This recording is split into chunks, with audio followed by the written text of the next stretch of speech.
الحمد لله رب العالمين والصلاة والسلام على نبينا محمد وعلى آله وأصحابه أجمعين أما بعد. In our previous class, we were discussing the issue about أقسام الصيام. أقسام الصيام, the types or divisions of fasting. كم قسما للصيام? How many types of fasting are there? اثنان قسماني. وما هما? What are they? Two. الواجب والتطوع. الواجب والتطوع. There's the obligatory fasting and there's the non-obligatory fasting. This is the types of legislated fasting. Obligatory fasting and non-obligatory fasting. The obligatory fasting is several types. How many? Three. أحسنت. نعم, three. What are they? The fast of Ramadan, and the fast of An-Nadhr, and the fast of Kafara. Al-Kafara, the fast of An-Nadhr, which is an oath, and the fast of Al-Kafara, which is an expiation. So the first one is the one that's an obligation by the legislation, that Allah has made obligatory by the foundation of the legislation. And as for the other two, then this is because of the action of a person, that he will make an oath, and in that oath he will swear to fast. So now it becomes obligatory, not from the aspect of that which Allah has legislated directly, but rather because he has taken that oath. So he had made it obligatory upon himself. And likewise, the one who falls into a specific action that requires it to be expiated, then from the means of expiating the action, and in each situation is different, but from the means that are legislated for expiating certain deeds and statements and the likes is to fast. If a person is required to fast for his expiation, that fasting becomes an obligation. When was the fast of Ramadan legislated? متى شرع صيام رمضان؟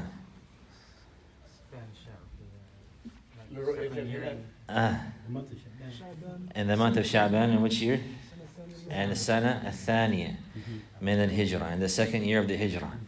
In the second year of the Hijrah, in Sha'ban, and just before Ramadan. In the second year of the Hijrah of the Prophet sallallahu alaihi wasallam to Al-Madinah. To Al-Madinah. Now, we discussed the issue in our previous class about the legislation of fasting and how it was made with tadarruj. And before the fast of Ramadan, what was the obligatory fast?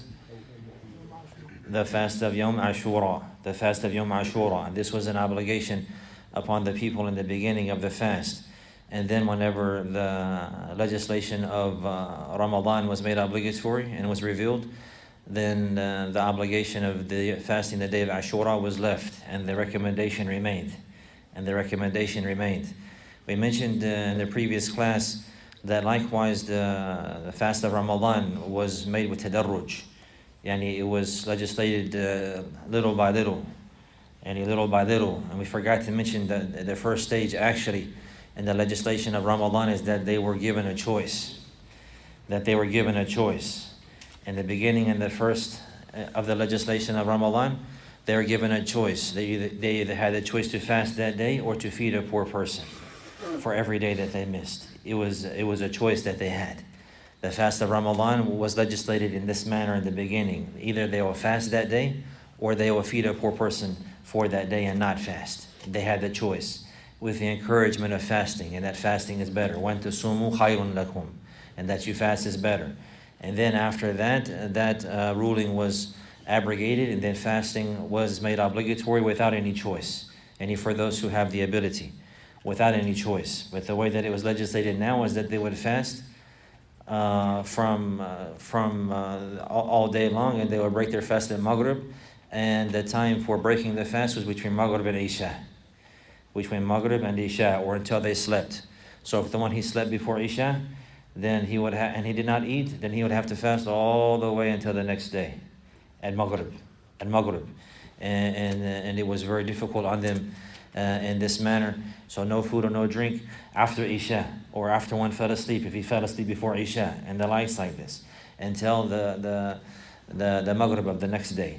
So this was difficult in the beginning, and then the ease came, and the legislation came of fasting in the manner that he will refrain from all of the things that break the fast from the rising of the Fajr, until the setting of the sun. So this was something that I missed mentioning in the previous class. So take note to that.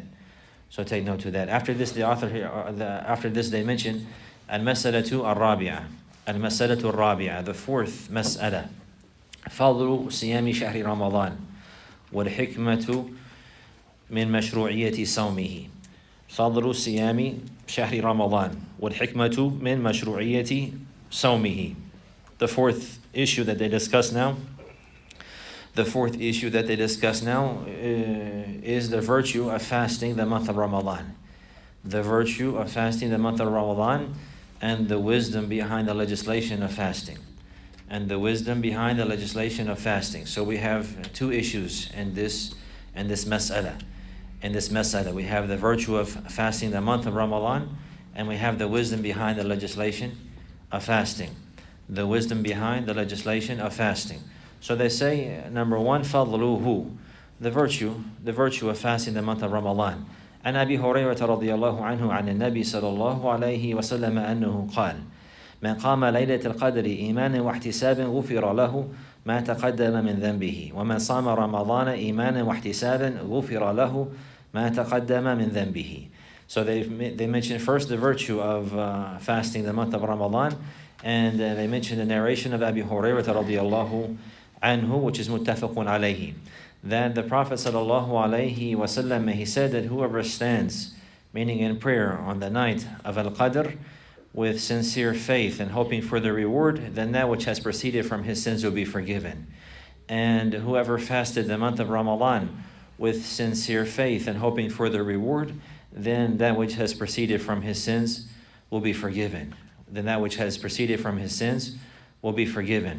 There are other wordings of this narration as well. Man qama Ramadan imanan wa ihtisaban. An addition also from Abi Hurairah radiyallahu anhu. So we have three affairs with regards to this virtue here. Man qama laylatul qadr, wa man qama Ramadan kullahu, wa man sama Ramadan kullahu, ghufira lahu ma taqaddama min dhanbihi. The one who stands in the night prayer in Ramadan, meaning in the Taraweeh, and the night prayer, then that which has proceeded from his sins will be forgiven.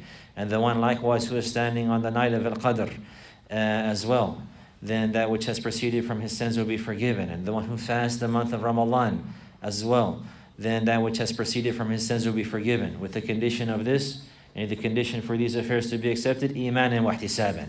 This is a great narration clarifying the importance of this affair. And these are two fundamentals for every action of worship.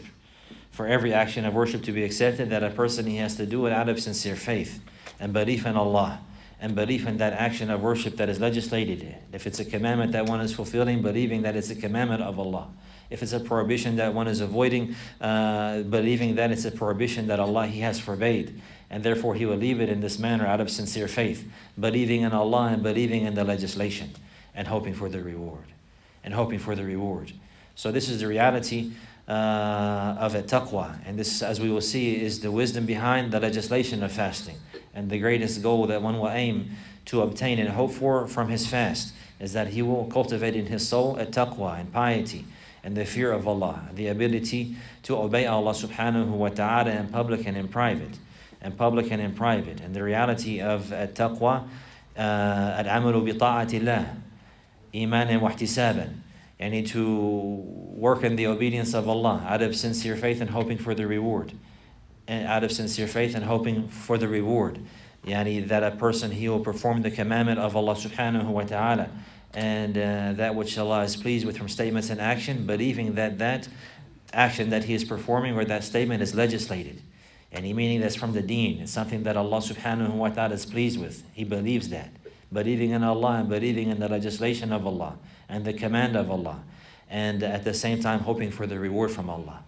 Imanan wa ihtisaban.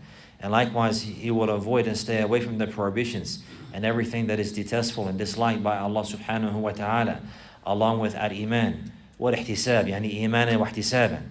But while believing in Allah and believing that that action is forbidden, and that it is impermissible, and that it is displeasing to Allah, and that the one who avoids it and stays away from it, then he will have the pleasure of Allah subhanahu wa ta'ala. So therefore he will avoid that affair. And the one who falls into it, then he would have the anger of Allah. So he will avoid the prohibition and he will leave it out of fear of Allah and His punishment.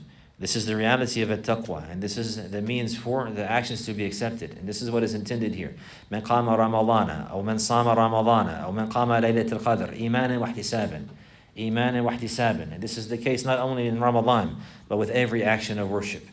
With every action of worship, a believer, he has to believe in Allah and believe in what Allah has ordered us to believe in. And likewise believe, and this includes believing in the action that one is performing, believing that it's legislated, believing that it's a deed that Allah is pleased with, or leaving it as a deed that Allah has forbidden, and the likes like this. Believing in Allah and believing in the command of Allah. Believing in Allah and believing in the prohibition of Allah. Believing in the legislation of Allah and following that, hoping for the reward and fearing the punishment. This is the reality of at-taqwa, and this is the means for all of the actions to be accepted. Ibn Qayyim rahimahullah, he mentioned about these narrations here that they're fundamentals, and that every action, it has to have a beginning and it has to have a goal that it ends to. It has to have a beginning and it has to have a goal that it ends to. So the beginning, the person, why does he perform the action? And what is the reason that is driving the person to perform the action? And because he believes in Allah, and he believes in the command of Allah, and he believes in the legislation of Allah. So this is why, this is what is encouraging him. This is why he's moving in the first place. This is why he's moving. It's based upon faith, not because of a custom or because the ways of the people and the likes like this, but rather it's an action of worship that he believes in. And he believes in Allah subhanahu wa ta'ala. And then also, he's hoping for the reward. This is the outcome that he's looking for. This is the outcome that he's looking for. Imanan wahtisaban. Imanan wahtisaban. So here we see clearly the point that is mentioned here, that this is from the virtue of Ramadan. That the nights of Ramadan, they're nights of forgiveness and mercy. And the days of Ramadan, likewise, they're days of forgiveness and mercy. The one who worships Allah Azza wa Jal properly in the daytime, then he's promised forgiveness and mercy from Allah. And the one who worships Allah in the nighttime of Ramadan, likewise properly and correctly, then also he's promised forgiveness and mercy from Allah subhanahu wa ta'ala. So this is a great virtue. This is a great virtue. And to add to that which has preceded, that the fast of Ramadan is a pillar from the pillars of Al-Islam. Bunya al-Islamu ala khams. And from them, Sami Ramadan. Sam Ramadan. So this is a clear evidence of the virtue of the fast of the month of Ramadan. Likewise, they say, وَعَنْهُ رَضِيَ اللَّهُ عَنْهُ. And also from Abi Hurayrata رضي الله عنه أن النبي صلى الله عليه وسلم قال الصلوات الخمس والجمعة إلى الجمعة ورمضان إلى رمضان مكفرات لما بينهن إذا اجتنبت الكبائر. Also they mention another narration by Abi Hurayrata رضي الله عنه, and it is in Sahih Muslim. And the Prophet sallallahu alaihi wasallam, he said that the 5 daily prayers and performing the Jumu'ah until the next Jumu'ah and fasting the Ramadan until the next Ramadan, these are expiations for that which occurs between them. These are expiations for that which occurs between them, so long as one stays away from the major sins. So long as one stays away from the major sins. So again, he clarifying that Ramadan is from the means, and he fasting Ramadan properly in a manner that is legislated, in a manner that is pleasing to Allah subhanahu wa ta'ala and prescribed, is a means for mercy and forgiveness, and a means for the expiation of sins and the cover of faults and forgiveness, and forgiveness for one's mistakes and one's errors. Forgiveness for one's mistakes and one's errors. So there are many virtues of Ramadan, and to go through a number of them will take time, and this is as is mentioned, facilitated, so we suffice with that. And this is what they indicate here in the next statement. They say هذا بعض ما ورد في فضل صيام شهر رمضان وفضائله كثيرة. This is some of that which has come in the virtue of fasting the month of Ramadan, and its virtues they are many. Its virtues they are many. So from the virtue of the fast of Ramadan is that it's a pillar from the pillars of Islam. From the virtue of the fast of Ramadan is it's a means of forgiveness and expiation of the sins. And if that's the case, likewise, it's a means for the rank the rank of a person to be raised. The rank of a person to be raised. After this, I say, وَالْحِكْمَةُ مِنْ مَشْرُوعِيَّةِ صَوْمِهِ. الْحِكْمَةُ مِنْ مَشْرُوعِيَّةِ صَوْمِهِ. The wisdom behind the legislation of fasting the month of Ramadan. The wisdom behind fasting, the wisdom behind the legislation of fasting the month of Ramadan. They mention شرع الله سبحانه الصوم لحكم عديدة وفوائد كثيرة فمن ذلك. So they say that Allah has legislated the fast for a number of wisdoms and many benefits. For a number of wisdoms and many benefits. And from that, number one, they say تزكية النفس وتطهيرها وتنقيتها من الأخلاق الرديئة والأخلاق الرذيلة لأن الصوم يضيق مجاري الشيطان في بدن الإنسان. So they say that the first wisdom behind the fast or the legislation, the first wisdom behind the legislation of the fast of Ramadan, تزكية النفس وتطهيرها وتنقيتها من الأخلاق الرديئة والأخلاق الرذيلة. Then one will cultivate his soul and he will purify it. And the cultivation of the soul and the purification of the soul and the cleansing of the soul from all of the lowly traits and all of the despicable manners. And this is the first wisdom. And that the soul will be cultivated and purified and cleansed from the lowly conduct and from the lowly manners and from the foul and despicable etiquettes and ways. And this is the first case. And this is derived, and Allah knows best, from the statement of Allah subhanahu wa ta'ala that He mentioned whenever the legislation of fasting was made obligatory. And He mentioned the wisdom behind it in the end of the verse, subhanahu wa ta'ala, لَعَلَّكُمْ تَتَّقُونَ يَا أَيُّهَا الَّذِينَ آمَنُوا كُتِبَ عَلَيْكُمُ الصِّيَامُ كَمَا كُتِبَ عَلَى الَّذِينَ مِنْ قَبْلِكُمْ لَعَلَّكُمْ تَتَّقُونَ. The people of knowledge, they mentioned لَعَلَّ here, it means a ta'leel, and for the purpose of, for the wisdom behind this, the reason that Allah has legislated this fast, لَعَلَّكُمْ تَتَّقُونَ, so that you may fear Allah, so that you may obtain piety, so that you may be from the people of piety and righteousness. So a person who obtains a taqwa and he cultivates that in his heart, then this will purify his soul, and it will cleanse his heart, and it will rectify his manners and his conduct. And this is the wisdom behind the legislation of fasting. And this is what a believer is hoping for whenever he's fasting. He's not leaving his food and his drink and relations with the people because the rest of the people are doing that, or in order to be hungry, or to put himself through hardship, or to be thirsty, and the likes like this, or to experience pain or difficulty. But rather he's doing that hoping to purify his soul, seeking the pleasure of Allah. And he's doing that seeking the pleasure of Allah, hoping to purify his soul, hoping to cleanse his soul, hoping that his fast will be accepted. But the point is here that in fasting, a person, he will leave off that which he's normally accustomed to. He will leave off that which is normally accustomed to it, that which is allowed for him. That which is allowed for him normally, and he's accustomed to that. He's accustomed to that from food and from drink and from relations and the likes like this. These things are normally allowed for him, but he will leave them.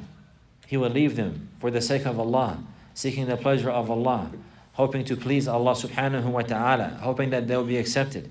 So the wisdom behind that is that if a person, he can train his soul and he can discipline himself to leave off that which is normally permissible in the daytime in this manner, throughout these hours, in this specific time that is legislated, in this manner that is legislated, if he can cultivate himself and discipline himself to leave off these affairs that his soul is accustomed to, that are normally allowed for him, the wisdom behind that is now that he will gain taqwa, and he will gain piety, and he'll have the ability to continue whenever he's not fasting, yani from the legislative fast, that his eyes will fast, and his hands will fast, and his ears will fast, and his tongue will fast from that which is impermissible all of the time. From that which is impermissible all of the time. So therefore he will fast from these affairs that are normally allowed for him in order to cultivate in his soul the ability to leave off that which is impermissible all of the time. Because there is a fast that is incumbent all of the time upon everyone. And that is the fast of the eyes. And that is the fast of the tongue. And that is the fast of the hands and the feet. That a person, he will refrain. يمسك عن الحرام عن النظر الحرام والسماع الحرام. That a person, he will refrain and he will abstain from looking at that which is haram and listening to that which is haram and taking that which is haram and giving that which is haram and hastening to that which is haram. He will refrain from that and abstain from that. And this is incumbent all the time, in the daytime and in the nighttime, in Ramadan and outside of Ramadan. So the wisdom behind the fast is that this will cultivate the ability to do that. This will cultivate, bi'idhnillahi ta'ala, the ability to do that. And likewise, it will cultivate the observance of Allah and the muraqabah of Allah Azza wa Jal at the same time. Because fasting is the secret between a person and Allah Azza wa Jal. Because fasting is a secret between a person and Allah Azza wa Jal. Because a person, only he knows truly if he's fasting, and his Lord, subhanahu wa ta'ala. Because maybe one is appearing to the people to be fasting, but whenever he goes behind closed doors, and it's only him and Allah subhanahu wa ta'ala, the fact that he has the opportunity to open the bottle and to drink, or take a bite, or a taste of the food, while the eyes are not looking at him, but he refrains still at this time from drinking and from eating, knowing that Allah can see him. Knowing that Allah can see him, so now this cultivates this piety in his heart. And it cultivates this remembrance in his heart. And it cultivates this this taqwa in this manner. Because a person, he could make it apparent to the people that he's fasting, but whenever he's alone and the people are not with him, then he can break his fast easily, and he can partake in that which he likes from the food and the drink. The fact that he leaves that in public and in private, now he is remembering Allah. And he's remembering the command of Allah, and he's hoping for the reward of Allah, and he's fearing the punishment of Allah. And this is the reality of a taqwa. So then fasting is from the greatest means to cultivate this in the heart. So from the wisdom of fasting is what they're mentioning here. Tazkiyatun nafs. Tazkiyatun nafs, it means literally to purify the soul. But what is intended is to cultivate the soul. Because the word is zakat, it has two meanings. To cleanse and to cultivate and to grow. And this is the reality of zakatul mal. Zakat al-mal is called zakat al-mal because it purifies the deficiencies and the filth that is in the wealth, and also it causes it to grow. It causes it to grow. So the reality of tazkiyat al-nafs is the same affair. That one, that he will leave off that which is foul and indecent, and he will cultivate his soul after that upon that which is good and wholesome and allowed and beautiful. And this is what they're discussing here. So from the wisdom of fasting again, number one, the first affair is to have a taqwa. What is the reality of a taqwa? Is as if they're explaining that question. Tazkiyatun nafs wa tatheeruha wa tanqiyatuha min al-akhlaqi al-radi'a wal akhlaqi al-radila wal akhlaqi al-radila. That one, he will cultivate his soul by purifying it and cleansing it from all of the lowly traits and all of the despicable manners and characteristics. Because a person who is fasting, whenever he's fasting, he's hoping for the reward. And the majority of the time, the people who are fasting, they remember Allah more. And because they're hungry, and the likes like this, where they're thirsty and they're feeling the action of worship. So they remember Allah, and then they remember that they're fasting for Allah, and they will strive to avoid to do anything that would corrupt or bring deficiency to their fast and to their effort and the hardship that they're going through. So when he will remember Allah, and then he will be patient for the sake of Allah. While he's fasting, he will not want to raise his voice. When he's fasting, he will not want to be sharp with the people. When he's fasting, he will not want to be rude and harsh. When he's fasting, he wants to make sure that his fast is performed in the best manner. He's presenting the action of worship, hoping that it's accepted. So in this manner, in this striving, the believer, he purifies his soul and he purifies himself. So if a person can refrain his tongue while he's fasting, when he's hungry and he's thirsty, especially, for example, after Asr, closer to Maghrib, when the day has gone further, or he's dealing with people in public or with his family and the likes like this, he's able to check his tongue and his manners and his dealings at this time. Then whenever he's not fasting, he should be able to be even more able to do that and more prepared to do that. So this is the point here, to cultivate the ability to be obedient to Allah, to cultivate and to nourish that ability in the heart, and to be obedient to Allah, so that the hands will be obedient, and the eyes will be obedient, and the ears will be obedient. Barakallah fikum. This is where the test lies.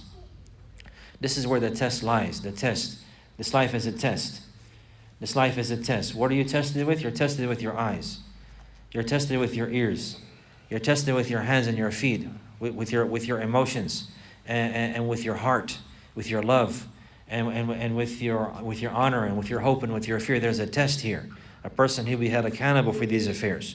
What he does with his heart, what he does with his eyes, what he does with his ears, what he does with his hands. قَلِيلٌ مَا تَشْكُرُونَ. How little thanks is it that you show. And this is what Allah, He mentioned about this affair, that the eyes and the hands, and this is the place of test. نعم. إِنَّا خَلَقْنَا الْإِنسَانَ مِنْ نُطْفَةٍ أَمْزَاجٍ نَبْتَلِيهِ فَجَعَلْنَاهُ سَمِيعًا بَصِيرًا. We created the human being from the nutfa, amzaj, mixed fluid, nabtalihi, in order to test him. So then what? فَجَعَلْنَاهُ سَمِيعًا بَصِيرًا. So therefore we made him able to hear and able to see. So therefore the test is here in the eyes and in the ears and in the mind, in the heart. So this is very important that a believer who be concerned with this affair. So therefore approaching Ramadan, he will prepare for this affair. And he will hope to benefit from this the most. What is he hoping from his fast? To have piety, to rectify his soul, to purify himself, to cleanse his heart, to leave off that which is haram and impermissible for the rest of his life, to make sincere repentance to Allah, sincere tawbah to Allah. As sincere tawbah, whenever it's accepted, then the love of that sin will go away. Sincere tawbah, whenever it's accepted, then the love of that sin will go away. He will not love that anymore. Somebody who used to have the crime, fall into the crime of fornication, or fall into the crime of alcohol, or fall into the crime of backbiting, or fall into any action of disobedience, if he repents sincerely and truthfully to Allah Azza wa Jal, Allah will take the love of that out of his heart. Allah will take the love of that sin out of his heart, and he will be straight. He'll be straight. This is a great favor. Yani that Allah, He will, At-Tawwab subhanahu wa ta'ala, He will accept the repentance. And He will take the love of that affair out of the heart. So this is what a believer is hoping for. He's hoping for. So they mention here another wisdom behind that, or also how that occurs. لأن الصوم يضيق مجاري الشيطان في بدن الإنسان. And also from the means of the fact that it's the wisdom of the legislation of fasting is a means of purifying the soul, is because fasting itself it restricts the pathway of shaitan in the body of the human being. And either referring to the hadith of the Prophet sallallahu alaihi wasallam, inna shaitan yajri min ibn Adam majra dam. The verily shaitan, he flows through the son of Adam the manner of the blood, meaning in the bloodstream. Meaning in the bloodstream. The people of knowledge mentioned that shaitan, he has the ability to do that, and he can flow through the bloodstream of a person. This is something that Allah has given him the ability to do, and along with that, and the intent from that is that he has the waswasa, that he will whisper, and he will suggest evil to a person, but he will be with an individual. But whenever a person is fasting, then the blood veins they tighten up.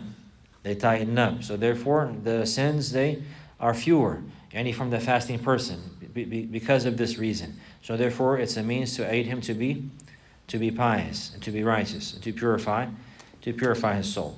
After this, they mention also from the wisdoms, في الصوم تزهيد في الدنيا وشهواتها وترغيب في الآخرة ونعيمها. And in fasting is تزهيد في الدنيا وشهواتها. تزهيد أن الصوم يزهدك عن الدنيا وشهواتها. It turns you away from the dunya. Fasting, it turns you away from the dunya. Your attachment from the dunya, it cuts that off from you whenever you're fasting, and also the desires of the dunya and the delights and the whims that one is attached to. So by fasting, it's cutting that tie off, that strong lust and love for the worldly life. Because now a person, he's fasting, why? For the reward from Allah. So he's hoping, is he hoping to see the reward now? He's hoping to see the reward in the hereafter. He's fasting and he's leaving his food and his drink and the relations in this manner, hoping for the reward from Allah in the home in the hereafter. Hoping for the reward from Allah in the home in the hereafter, hoping to see Allah, hoping to be admitted into paradise and to be safe from the fire, to be from those who cross the sirat safely in the hereafter and are admitted into paradise and honored with the seeing of Allah subhanahu wa ta'ala, to be from those that will see the face of Allah Azza wa Jal, and we ask Him for His grace. So therefore the one who is fasting, he's remembering these affairs, and he's cutting off his attachment to the dunya and to the desires of the dunya. And it's encouraging him to hope for the hereafter and for the delight of the hereafter. So this is the goal of a believer. Many people, they're deceived by this life, and they act like it will last forever, even if they don't truly believe that. And no one believes that this life will last forever. And no one believes that they will live forever. But some people, they live as if they believe that. As if that's the case. Because they're heedless. Because they're heedless. From the worst things that could happen to a person is that the angel of death will come to him and take his soul while he's heedless. وَلِيَاذُ بِاللَّهِ مِنْ ذَلِكَ. وَلِيَاذُ بِاللَّهِ مِنْ ذَلِكَ. So how can a person try to do the best he can to assure himself and that his soul will not be taken while he's heedless?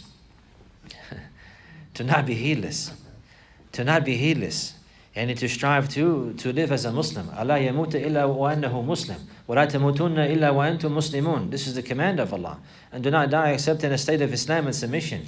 And he strive to live upright, because whoever lives in a particular manner, he will die upon that way. And whoever dies in a particular way, he'll be resurrected in that manner likewise. So the one who makes effort in his life to strive to be obedient and to comply to the commands of Allah and avoid his prohibitions, subhanahu wa ta'ala, then he will die in this manner, bi'idhnillahi ta'ala, if he's sincere. And if he doesn't have any corrupt intention or a foul aqidah, and he's not showing off in the likes like this, then Allah Azza wa Jalla, he will never leave the slave who's sincere. Rather, he will give him a good ending. The one who is truthful and sincere with Allah in public and in private, Allah subhanahu wa ta'ala, he will never abandon him or leave him. Rather, this person, he has the promise of the mercy and the favor of Allah. The mercy and the favor of Allah. So this is the case, yani, that a person, he hopes for these affairs. So this is from the wisdom of fasting. And need to cultivate this in the heart, to not be deceived by the dunya, to benefit from this dunya and that which is allowed and permissible, and to enjoy that, this is allowed. And from the mercy of Allah and from His grace, to enjoy that which is permissible from the women and from the money and from the wealth and from the property. Alhamdulillah, a person, he can have a good portion of this life. And that's not blameworthy, so long as he stays in the limits, so long as he obtains it in a manner that's permissible, and he spends it and uses it in a manner that's permissible. And the opportunities are many. The opportunities of goodness in this life are many for a believer. For a believer. So therefore, he will use this life for his goal. That is the hereafter. From the benefit of fasting is to cultivate this in the soul, to remind oneself about this affair. They say the third one, الصوم يبعث على العطف على المساكين على المساكين والشعور بآلامهم لأن الصائم يذوق ألم الجوع والعطش. They mention likewise that fasting, it causes a person to feel bad for the poor people, to have pity and the likes on those who are in poverty, and to feel the pain of those who are impoverished. And this is because the fasting person, he tastes the pains of hunger and thirst. The person who is fasting, he tastes the pains of hunger and thirst. So therefore, you need to remember that there are people who are tried with poverty, and they taste the pains of hunger and thirst daily, but not because they're fasting, but rather because they don't find anything to eat. Because they don't find anything to eat or anything to drink. And so this is a reality. And we shouldn't be deceived because of the lands that we live in. There are Muslims in other countries and other lands that are experiencing these affairs, that are experiencing hunger, and they're experiencing hardship, and they're experiencing thirst and the likes, and their children, they cry at night because they don't have food or they don't have provision. They've been tried with this affair. So this is something that a believer will remember. And whenever he remembers that, now he will have pity on those. He will have pity on them. He will feel that. He will taste that. And to hear about their poverty is one thing, but to feel their poverty is another. So therefore, the one who feels it, then he will have more pity on them and mercy upon them. And then, inshallah, this will encourage him to aid them and to help them and to spend on them in charity, obligatory and non-obligatory. Obligatory and non-obligatory. So this also is another wisdom from the wisdoms of fasting. So they say إلى غير ذلك من الحكم البليغة والفوائد العديدة. And other than that, from the great wisdoms and from the numerous benefits. So in general, fasting is an action of worship that a person, he will seek nearness to Allah by way of. That he will seek nearness to Allah by way of that, and he will avoid and leave off that which his soul desires, and that which his soul lusts from the affairs that are permissible. From the affairs that are permissible, he'll leave them off. The permissible lusts, the permissible delights, the permissible things that his soul craves and is accustomed to, he'll leave them off. Yani for the sake of Allah Azza wa Jal, and complying to his command and believing in him, and displaying a high level of servitude and submission. To be able to check oneself and to leave off the food that he loves, which is normally allowed for him, and the drink that is delightful, and that which his soul craves, rather that which his soul needs for survival, to leave that off. Believing in Allah and hoping for his reward, and believing in the hereafter and the recompense of the deeds. Yani imanan wa ihtisaban. And this is a great action of servitude and humbleness. So therefore a believer, he will come into Ramadan in this manner, and he remembering that he's a slave, and remember that he's creation, and remembering that he has a creator and a Lord and a master, and remembering that Allah subhanahu wa ta'ala, he is merciful and kind, and he is forgiving for those who take a path to him. But likewise, Allah subhanahu wa ta'ala, he is severe in punishment. For those who disobey him and show no care or concern for his commandments and prohibitions. So then a believer, he will flee from the anger of Allah to the pleasure of Allah by complying to his commandments and prohibitions. And from that, the fast of Ramadan, hoping to benefit from that fast, these benefits here, to cultivate in his soul the ability to be obedient for the rest of his life. So these virtues and these wisdoms, they're only beneficial in this manner. And for this person, the one who fasts sincerely, and the one likewise, he's fasting sincerely and he's fasting correctly and properly. And not only is he fasting, and in this fast here, from the food and the drink and the sexual relationships in the daytime, but also his eyes are fasting, and his hands are fasting, and his ears are fasting. This is the true fast.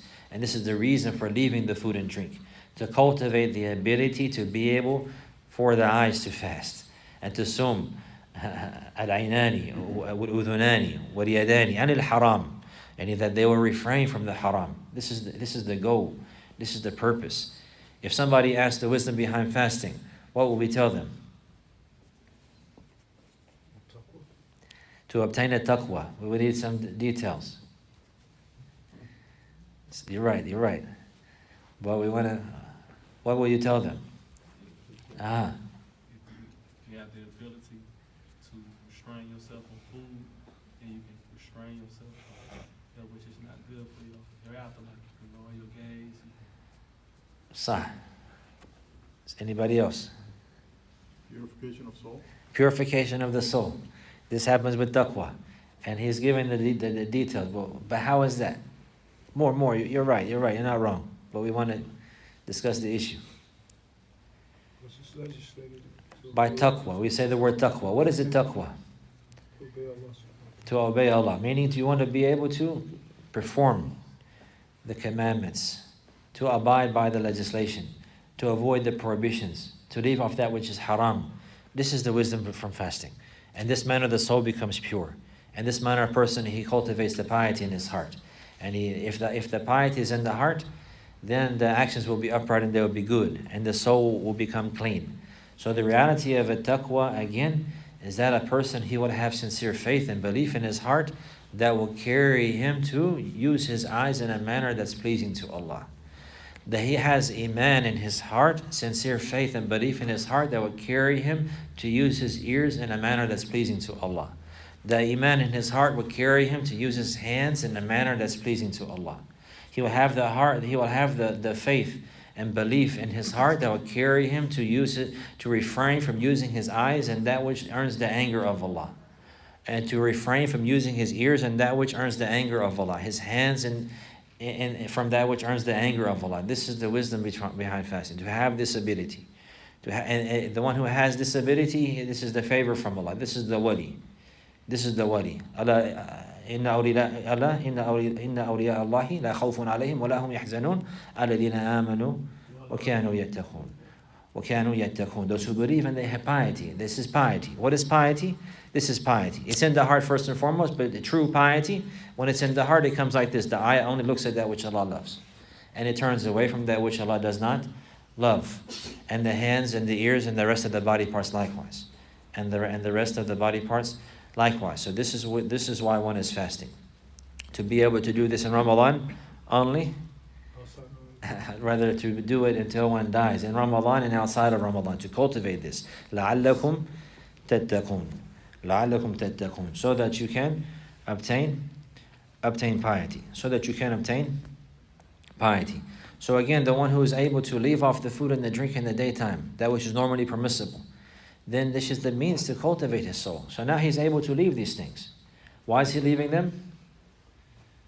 For the sake of Allah. So he's leaving them for the sake of Allah. So now he's cultivating this ability now to be able to leave off riba for the sake of Allah.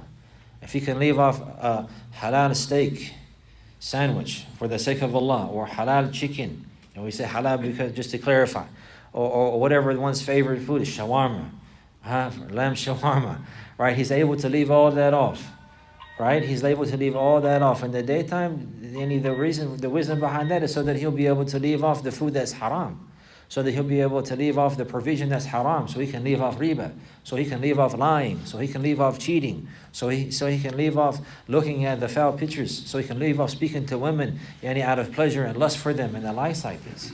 هذا وصلى الله على نبينا محمد وعلى آله وصحبه وسلم.